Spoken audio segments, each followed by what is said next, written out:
আসসালামু আলাইকুম ওয়ারহমতুল্লাহি ওয়াবারাকাতুহু। স্বাগতম ইসলামিক জীবন চ্যানেলে। প্রিয় দর্শক, আজকের এই ভিডিওটি শুধু একটি ইতিহাস নয়, এটি হলো অত্যাচার বনাম সত্য, অহংকার বনাম ঈমান।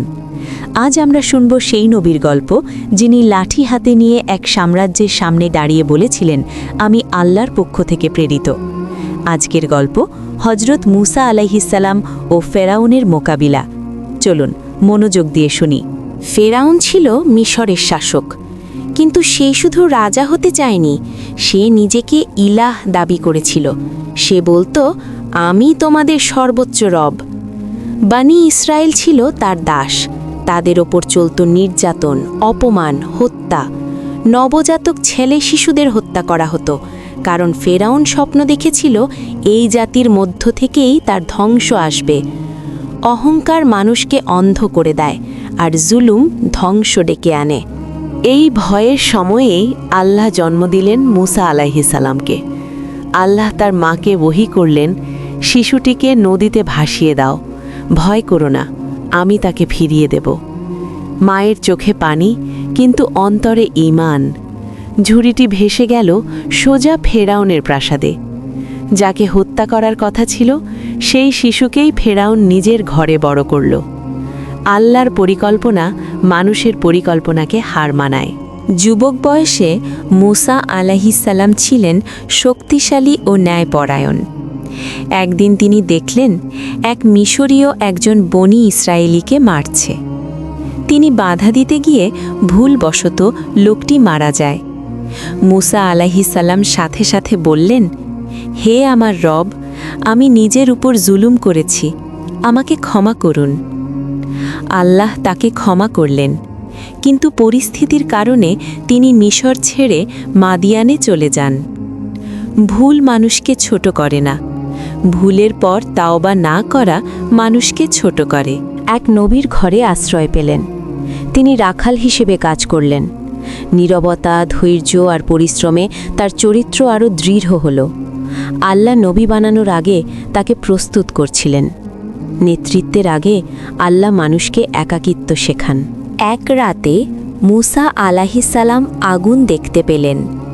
সেখানেই আল্লাহ তার সাথে কথা বললেন।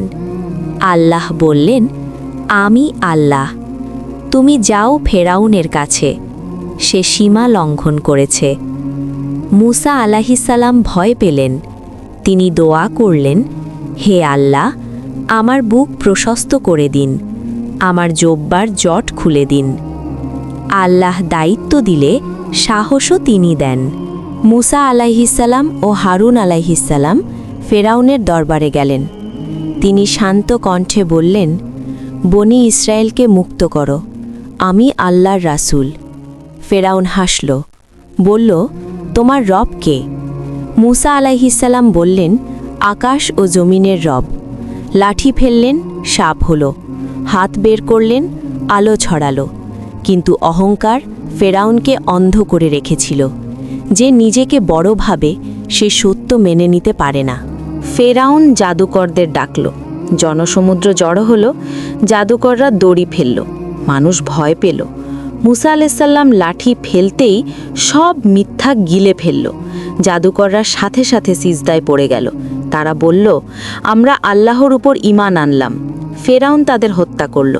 সত্যের জন্য জীবন দেওয়াই প্রকৃত সফলতা। আল্লাহ আদেশ দিলেন, রাতে মিশর ত্যাগ করো। পেছনে ফেরাউন, সামনে সমুদ্র। মানুষ ভয় পেল।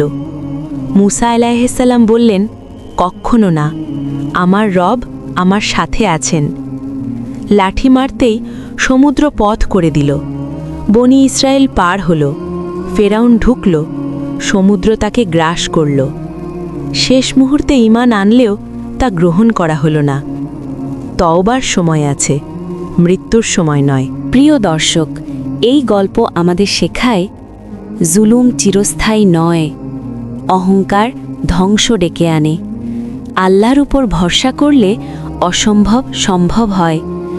আজও যদি ফেরাউন থাকে, তাহলে মুসাও থাকবেন। সত্যের পাশে থাকুন, আল্লাহ আপনাকে রক্ষা করবেন।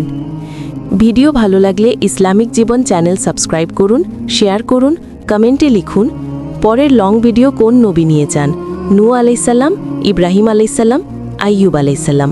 আসসালামু আলাইকুম ওয়া রাহমাতুল্লাহ।